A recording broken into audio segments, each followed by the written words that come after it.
ਜਾਂਦਾ, ਗਰਮੀ ਬਹੁਤ ਜ਼ਿਆਦਾ, ਇਹਦੇ ਵਿੱਚ ਕੋਈ ਸ਼ੱਕ ਨਹੀਂ। ਲੇਕਿਨ ਇਹ ਜਿਹੜੇ ਇਹਨਾਂ ਦੇ ਅੱਧੇ ਕੱਪੜੇ ਰਹਿ ਗਏ ਹੋਏ ਨੇ ਨਾ, ਇਹ ਤੁਹਾਡੀ ਮਹਿੰਗਾਈ ਨੇ, ਇਹ ਸਾਡੇ ਹੁਕਮਰਾਨਾਂ ਦੀ ਮਹਿੰਗਾਈ ਨੇ, ਹੁਕਮਰਾਨਾਂ ਦੇ ਜ਼ੁਲਮੋ ਸਿਤਮ ਨੇ ਲਾ ਦਿੱਤੇ ਨੇ। ਅਤੇ ਬਾਕੀ ਜਿਹੜੇ ਰਹਿੰਦੇ ਖੁੰਦੇ ਨੇ ਉਹ ਵੀ ਅਗਰ ਇਸੇ ਤਰ੍ਹਾਂ ਹਾਲਾਤ ਰਹੇ ਤਾਂ ਉਹ ਪਤਾ ਨਹੀਂ ਕਿਸ ਟਾਈਮ ਲੱਥ ਜਾਣੇ ਨੇ। ਅਤੇ ਮੈਂ ਤੇ ਇਸ ਚੀਜ਼ ਤੋਂ ਸੋਚ ਕੇ ਕਦੇ ਕਦੇ ਪਰੇਸ਼ਾਨ ਹੋ ਜਾਣਾ ਕਿ ਜਦੋਂ ਸਾਰੇ ਕੱਪੜੇ ਆਵਾਮ ਦੇ ਲੱਥ ਗਏ ਨਾ ਤੇ ਫਿਰ ਕੀ ਹੋਏਗਾ। ਫਿਰ ਕੀ ਹੋਏਗਾ? ਜਾਂ ਤੇ ਫਿਰ ਇਹ ਆਪਣਾ ਧਨ ਢੱਕਣ ਵਾਸਤੇ ਜਿਹੜਾ ਲੋਕਾਂ ਦੇ ਕੱਪੜੇ ਲਾਉਣਗੇ, ਇਹਨਾਂ ਦੇ ਹੀ ਲਾਉਣਗੇ ਜਿਹੜੇ ਅੱਜ ਸਾਡੇ ਲਾਉਣ ਡਏ ਨੇ, ਤੇ ਜਾਂ ਫਿਰ ਖੁਦਕੁਸ਼ੀਆਂ ਨੇ ਭਾਈ। ਵਜ੍ਹਾ ਕੀ ਸੀ ਕਿ ਉਹ ਫਜ਼ੂਲ ਕਿਸਮ ਦੇ ਟੈਕਸ ਔਰ ਉਹਨਾਂ ਦੀ ਕੈਲਕੂਲੇਸ਼ਨ ਦਾ ਕੋਈ ਹਿਸਾਬ ਹੀ ਨਹੀਂ। ਸਹੀ ਹੈ। ਇਹ ਜੀ ਫਿਊਲ ਐਡਜਸਟਮੈਂਟ ਕੀ ਰੇਸ਼ ਹੋਵੇ ਕੋਈ ਪਤਾ ਨਹੀਂ, ਕੋਈ ਪਤਾ ਨਹੀਂ। ਈਵਨ ਤੁਸੀਂ ਮੈਂ ਕਹਿੰਦਾ ਐਕਸੀਅਨ ਨਾਲ ਵੀ ਗੱਲ ਕਰਕੇ ਵੇਖ ਲਓ, ਤੁਹਾਨੂੰ ਮੁਤਮਿਨ ਨਹੀਂ ਕਰ ਸਕਦੇ, ਉਹਨੂੰ ਵੀ ਕੋਈ ਪਤਾ, ਉਹਨੂੰ ਵੀ ਨਹੀਂ ਪਤਾ। ਹਾਂਜੀ। ਯਾਨੀ ਇਹ ਚੋਰ ਦਰਵਾਜ਼ੇ ਇਹਨਾਂ ਕੱਢੇ ਨੇ ਲੋਕਾਂ ਨੂੰ ਲੁੱਟਣ। ਬਿੱਲ ਮਸੀਤੇ ਆਣ ਡਿਆ ਤੇ ਟੈਲੀਵਿਜ਼ਨ ਦੀ ਫੀਸ ਮਸੀਤ ਭਰਨ ਡਈ ਹੈ, ਕਮਾਲ ਨਹੀਂ ਹੋ। ਚਲੋ ਬਿਸਮਿਲ੍ਲਾਹਿਰ ਰਹਿਮਾਨਿਰ ਰਹੀਮ, अस्सलाम वालेकुम। ਗੱਲ ਵੇਲੇ ਦੀ ਨਾਲ ਮੈਂ ਤੁਹਾਡਾ ਸੱਜਣ, ਤੁਹਾਡਾ ਵੀਰ ਹਸਨ ਭੱਟੀ, ਅਤੇ ਮੌਜੂਦ ਹਾਂ ਅੱਜ ਜ਼ਿਲ੍ਹਾ ਨਾਰਵਲ ਦੇ ਕਸਬੇ ਨੂਨਾਰ ਤੋਂ। ਅਤੇ ਮੇਰੇ ਨਾਲ ਮੌਜੂਦ ਨੇ ਬਾਬਾ ਜੀ ਸ਼ੌਕਤ ਅਲੀ। ਅੱਛਾ, ਇਹਨਾਂ ਦੇ ਬਾਰੇ 'ਚ ਮੈਂ ਥੋੜ੍ਹਾ ਸਾਰਾ ਦੱਸਦਾ ਕਿ ਘਰ ਦੇ ਵਿੱਚ ਇਕੱਲੇ ਫਰਦ ਨੇ, ਔਰ ਇਹਨਾਂ ਦੇ ਨਾਲ ਗੱਲ ਕਰਨ ਤੋਂ ਪਹਿਲੇ ਮੈਂ ਆਪਣੇ ਨਾਜ਼ਰੀਨ ਨੂੰ ਥੋੜ੍ਹਾ ਸਾਰਾ ਯਾਦ ਆ ਇਸ ਵਾਸਤੇ ਕਿ ਜਿਸ ਟਾਈਮ ਇਲੈਕਸ਼ਨ ਕੰਪੇਨ ਚੱਲ ਰਹੀ ਸੀ ਅਤੇ ਸਾਡੀ ਇੱਕ ਨਾਮ ਨਹਾਦ ਲੀਡਰ, ਇੱਕ ਪਾਰਟੀ ਨੇ ਹਜ਼ਾਰਾਂ ਲੱਖਾਂ ਦੀ ਤਾਦਾਦ ਦਾ ਜਿਹੜਾ ਮਜਮਾ ਸੀ ਉਹਦੇ ਵਿੱਚ ਕਿਹਾ ਸੀ ਕਿ 300 ਯੂਨਿਟ ਬਿਜਲੀ ਦੇ ਅਸੀਂ ਫ੍ਰੀ ਦੇਵਾਂਗੇ। ਉਹ ਗੱਲ ਔਨ ਰਿਕਾਰਡ ਆ, ਵੀਡੀਓਜ਼ ਮੌਜੂਦ ਨੇ। ਫਿਰ ਇੱਕ ਹੋਰ ਸਾਡੇ ਨਾਮ ਨਹਾਦ ਲੀਡਰ, ਮੈਂ ਨਾਮ ਨਹਾਦ ਇਸ ਵਾਸਤੇ ਕਹਿ ਰਿਹਾ ਵਾਂ ਕਿ ਇਹ ਉਹ ਲੋਕ ਨੇ ਜਿਹੜੇ ਜ਼ਬਰਦਸਤੀ ਸਾਡੇ ਉੱਤੇ ਆ ਕੇ ਅਤੇ ਕਾਬਜ਼ ਹੋਣ ਦੀ ਕੋਸ਼ਿਸ਼ ਕਰਦੇ ਨੇ, ਔਰ ਉਹ ਕਹਿੰਦੇ ਨੇ ਕਿ ਅਸੀਂ ਤੁਹਾਡੇ ਹਾਕਮ ਹਾਂ, ਤੁਸੀਂ ਸਾਡੀ ਰਿਆਇਆ ਹੋ। ਅੱਛਾ, ਉਹਨੇ ਵੀ ਇੱਕ ਜਲਸੇ ਦੇ ਵਿੱਚ ਖੜਿਆ ਹੋ ਕੇ ਜਿਹਦੇ ਵਿੱਚ ਹਜ਼ਾਰਾਂ ਦੀ ਤਾਦਾਦ ਦੇ ਨਾਲ ਲੋਕ ਮੌਜੂਦ ਸੀ, ਅਤੇ ਇਲੈਕਸ਼ਨ ਵਾਸਤੇ 24 ਦੇ ਜਿਹੜੇ ਇਲੈਕਸ਼ਨ ਕੰਪੇਨ ਸੀ 2024 ਦੀ, ਉਹਦੇ ਵਿੱਚ ਇਹ ਸਾਨੂੰ ਲੋਕਾਂ ਨੂੰ ਜਿਹੜਾ ਉਹ ਵਾਅਦੇ ਕੀਤੇ ਗਏ, ਲੋਲੀਪੌਪ ਦਿੱਤੇ ਗਏ। ਅੱਛਾ, ਅਸੀਂ ਲੋਕ ਜਾਂ ਸਾਡੀ ਆਵਾਮ ਇਹਨਾਂ ਦੀ ਇਹਨਾਂ ਗੱਲਾਂ ਵਿੱਚ ਤਾਂ ਨਹੀਂ ਆਏ, ਕਿਉਂਕਿ ਲੋਕ ਇਸ ਚੀਜ਼ ਨੂੰ ਸਮਝਦੇ ਨੇ ਅੱਜ ਕਿ ਝੂਠਾ ਕੌਣ ਹੈ, ਸੱਚਾ ਕੌਣ ਆ। ਲੋਕਾਂ ਨੇ ਵੋਟ ਜਿੱਧਰੋਂ ਵੀ ਪਾਏ ਔਰ ਜਿੱਧਰੋਂ ਵੀ ਨਿਕਲੇ, ਉਹ ਇੱਕ ਅਲੱਗਾ ਬਹਿਸ ਹੋਏ, ਇੱਕ ਅਲੱਗਾ ਮੌਜੂ ਆ, ਉਹਦੇ ਉੱਤੇ ਕਿਸੇ ਹੋਰ ਟਾਈਮ 'ਤੇ ਅਸੀਂ ਗੱਲ ਕਰਾਂਗੇ। ਅੱਛਾ ਚਲੋ, ਉਹ ਦੋਵੇਂ ਖਾਨਦਾਨ, ਉਹ ਦੋਵੇਂ ਘਰ ਇਸ ਵਕਤ ਪੂਰੀ ਆਬੋ-ਤਾਬ ਦੇ ਨਾਲ ਅਤੇ ਪੂਰੇ ਜ਼ੋਰੋ ਸ਼ੋਰ ਦੇ ਨਾਲ, ਅਗਰ ਅਸੀਂ ਸੂਬਾਈ ਦੀ ਗੱਲ ਕਰੀਏ ਅਤੇ ਫਿਰ ਵੀ ਅਗਰ ਅਸੀਂ ਕੌਮੀ ਦੀ ਗੱਲ ਕਰੀਏ ਤਾਂ ਸਾਡੇ ਪੂਰੇ ਮੁਲਕ ਦੇ ਉੱਤੇ ਉਹ ਇਸ ਟਾਈਮ ਹੁਕਮਰਾਨ ਨੇ। ਅੱਛਾ, ਉਹਨਾਂ ਦੇ ਜਿਹੜੇ ਉਹ ਵਾਅਦੇ ਸੀ, ਮੈਂ ਬਾਕੀ ਸਾਰੀਆਂ ਚੀਜ਼ਾਂ ਨੂੰ, ਗੱਲਾਂ ਨੂੰ ਸਾਈਡ 'ਤੇ ਰੱਖਣਾ, ਸਿਰਫ ਬਿਜਲੀ ਦੇ ਹਵਾਲੇ ਦੇ ਨਾਲ, ਕਿਉਂਕਿ ਮੇਰੇ ਨਾਲ ਮੌਜੂਦ ਨੇ ਬਾਬਾ ਸ਼ੌਕਤ ਅਤੇ ਮੇਰਾ ਖਿਆਲ ਆ ਸ਼ੌਕਤ ਭੱਟੀ ਸਾਹਿਬ। ਅੱਛਾ, ਅਗਰ ਇਹਨਾਂ ਨੂੰ ਵੇਖਿਆ ਜਾਏ ਅਤੇ ਇਹ ਆਵਾਮ ਦੀ ਅਸਲੀ ਤਸਵੀਰ ਆ, ਔਰ ਖੁਦਾ ਜਾਣਦਾ ਗਰਮੀ ਬਹੁਤ ਜ਼ਿਆਦਾ, ਇਹਦੇ ਵਿੱਚ ਕੋਈ ਸ਼ੱਕ ਨਹੀਂ। ਲੇਕਿਨ ਇਹ ਜਿਹੜੇ ਇਹਨਾਂ ਦੇ ਅੱਧੇ ਕੱਪੜੇ ਰਹਿ ਗਏ ਹੋਏ ਨੇ ਨਾ, ਇਹ ਤੁਹਾਡੀ ਮਹਿੰਗਾਈ ਨੇ, ਇਹ ਸਾਡੇ ਹੁਕਮਰਾਨਾਂ ਦੀ ਮਹਿੰਗਾਈ ਨੇ, ਹੁਕਮਰਾਨਾਂ ਦੇ ਜ਼ੁਲਮੋ ਸਿਤਮ ਨੇ ਲਾ ਦਿੱਤੇ ਨੇ। ਅਤੇ ਬਾਕੀ ਜਿਹੜੇ ਰਹਿੰਦੇ ਖੁੰਦੇ ਨੇ ਉਹ ਵੀ ਅਗਰ ਇਸੇ ਤਰ੍ਹਾਂ ਹਾਲਾਤ ਰਹੇ ਤਾਂ ਉਹ ਪਤਾ ਨਹੀਂ ਕਿਸ ਟਾਈਮ ਲੱਥ ਜਾਣੇ ਨੇ।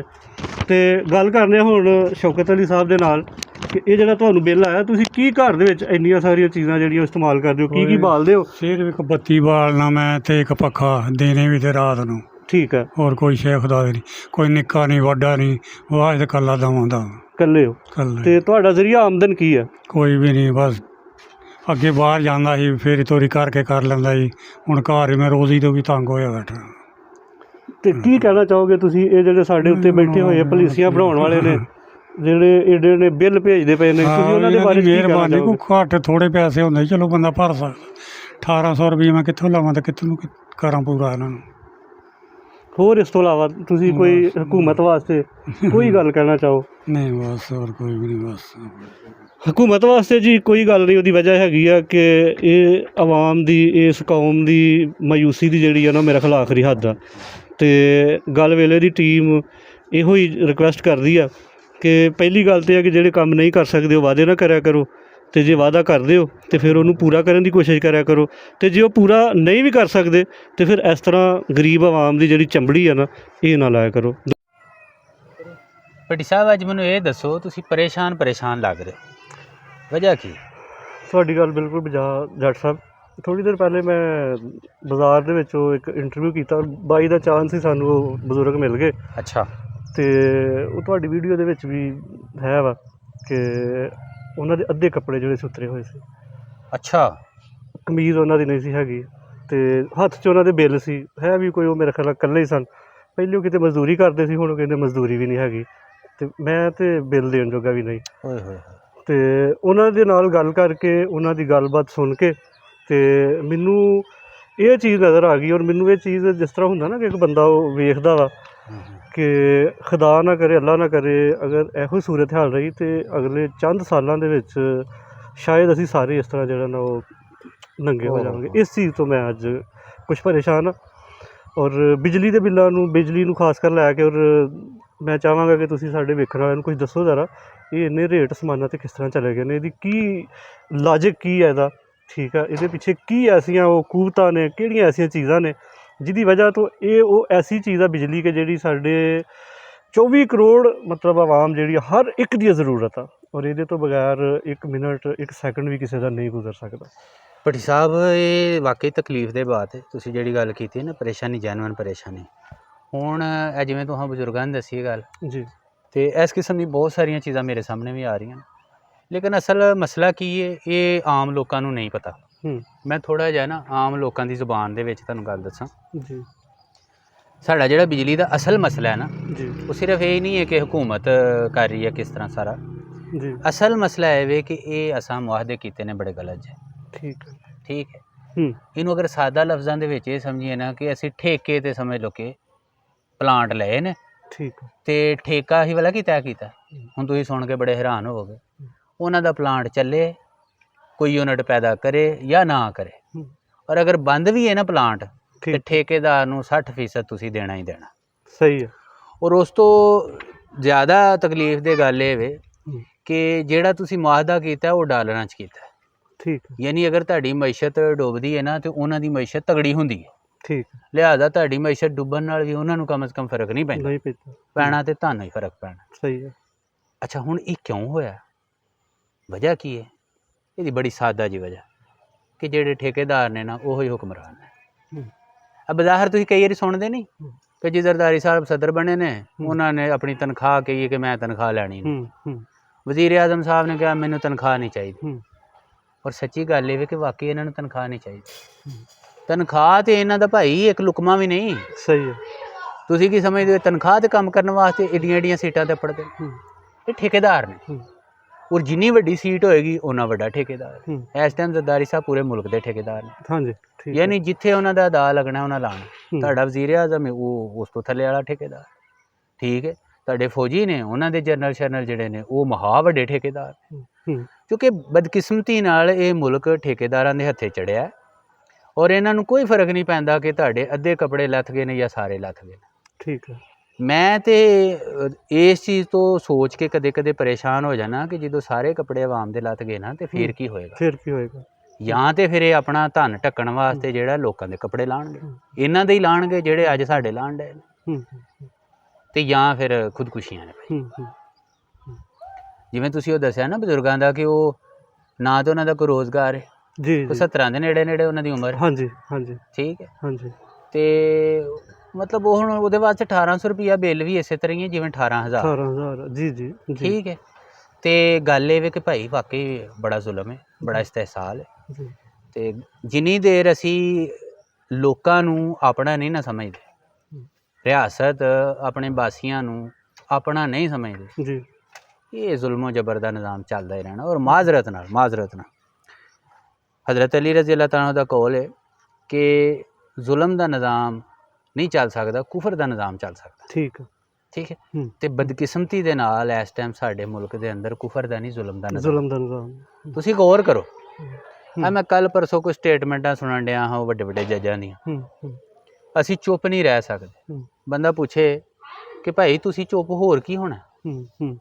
ਕਿ 6 ਮਹੀਨੇ ਹੋ ਗਏ ਨੇ ਆਵਾਮ ਦੇ ਹੱਕ ਤੇ ਡਾਕਾ ਵੱਜਾ, ਤੁਸੀਂ ਹਾਲਾਂ ਤੱਕ ਚੁੱਪ ਨਹੀਂ ਹੋ, ਤੇ ਹੋਰ ਕੀ?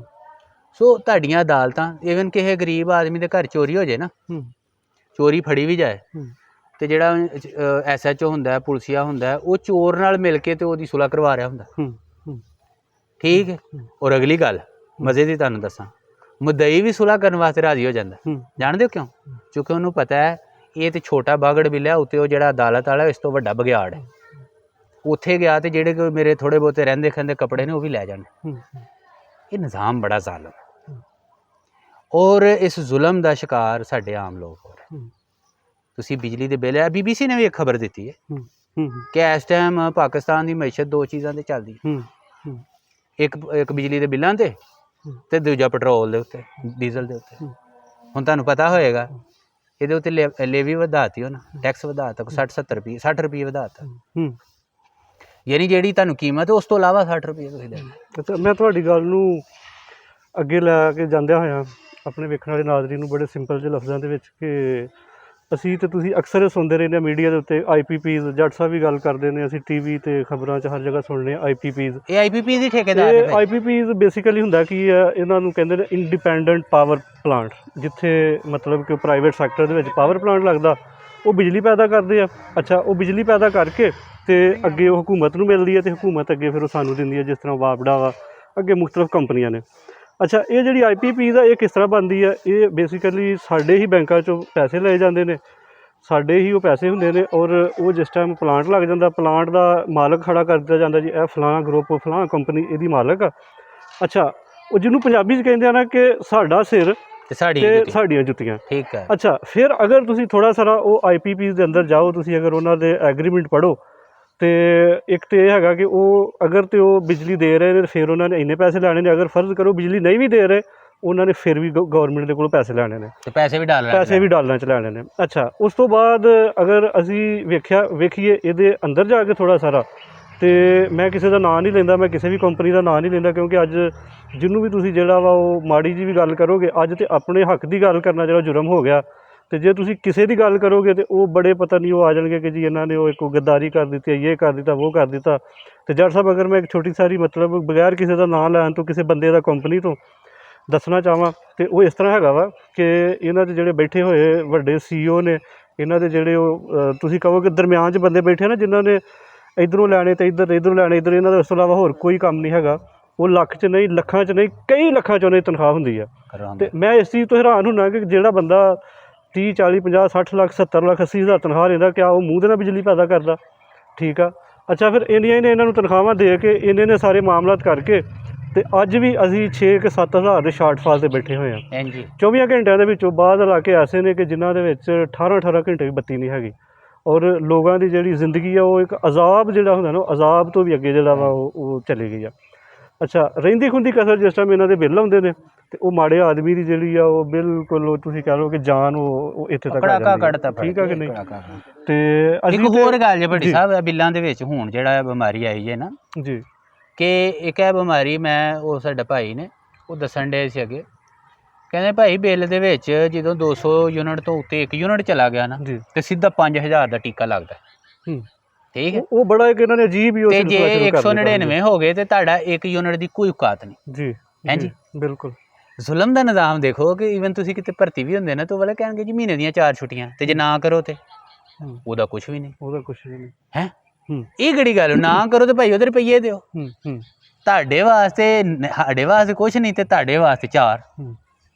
ਇਸ ਕਿਸਮ ਦਾ ਜ਼ਾਲਮਾਨਾ ਨਿਜ਼ਾਮ ਹੈ ਭਾਈ, ਕਿ ਤੁਸੀਂ ਅਗਰ ਯੂਨਿਟ ਅਗਰ ਉਹਨੇ 160 ਬਾਲੇ ਨੇ, ਤੇ ਫਿਰ 40 ਦੇ ਵਿੱਚ ਕੰਪਨਸੇਸ਼ਨ ਵੀ ਓਡੀ ਵੱਡੀ ਦਿਓ। ਇੱਥੇ ਧੋਖਾ ਹੀ ਧੋਖਾ ਹੈ।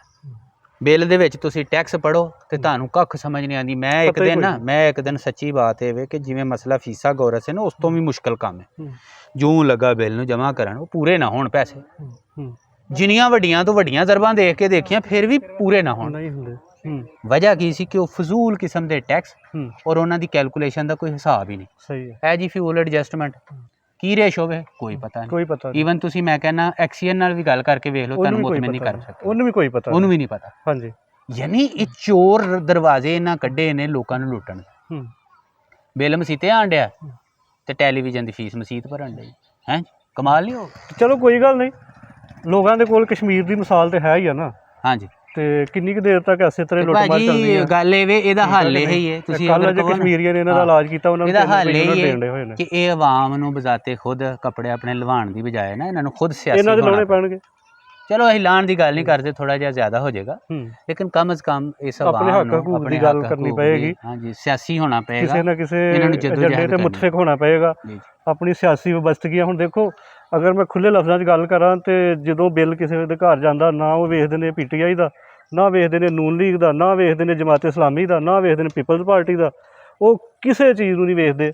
ਔਰ ਅੱਗੇ ਜਿਹੜਾ ਵਿਚਾਰਾ ਬੈਠਾ ਹੋਇਆ ਵਾ ਇਹ ਉਹ ਜਾਣਦਾ ਵਾ ਕਿ ਉਹ ਬਿੱਲ ਨੂੰ ਕਿਸ ਤਰ੍ਹਾਂ ਅਦਾ ਕਰਦਾ ਜਾਂ ਉਹ ਕਿੰਨੀ ਮੁਸ਼ਕਿਲਾਂ 'ਚ ਆ। ਇਸ ਵਾਸਤੇ ਅਸੀਂ ਸਾਰੀ ਕੌਮ ਦੇ ਅੱਗੇ ਜਿਹੜਾ ਉਹ ਇੱਕ ਰਿਕੁਐਸਟ ਕਰਾਂਗੇ ਕਿ ਪੁਰਅਮਨ ਤਰੀਕੇ ਦੇ ਨਾਲ, ਔਰ ਜਿਹੜਾ ਤੁਹਾਡਾ ਜਾਇਜ਼ ਹੱਕ ਆ, ਜਿਹੜਾ ਤੁਹਾਡਾ ਜਾਇਜ਼ ਰਾਈਟ ਆ, ਉਹਦੇ ਵਾਸਤੇ, ਆਪਣੇ ਹੱਕ ਵਾਸਤੇ ਜਿਹੜਾ ਕਮ ਸੇ ਕਮ ਕਿਸੇ ਇੱਕ ਪਲੇਟਫਾਰਮ ਦੇ ਉੱਤੇ ਜਿਹੜਾ ਉਹ ਇਕੱਠੇ ਹੋਵੋ, ਤਾਂ ਕਿ ਇੱਕ ਇੱਕ ਕਰਕੇ ਤੇ ਸਾਰੇ ਨੰਗੇ ਹੋਣ ਦੇ ਨਾਲੋਂ ਬਿਹਤਰ ਹੈ ਕਿ ਭਾਈ ਆਪਣੇ ਜਿਹੜੇ ਨੇ ਉਹ ਜਿਹੜੇ ਕੋ ਬਚ ਗਏ ਨੇ ਥੋੜੇ ਉਹ ਬਹੁਤ ਬਚਾਓ। ਠੀਕ ਆ, ਤੇ ਬਿਲਕੁਲ ਠੀਕ ਹੈ ਜੀ, ਮਿਹਰਬਾਨੀ ਜੱਟ ਸਾਹਿਬ, ਸ਼ੁਕਰੀਆ ਜੀ।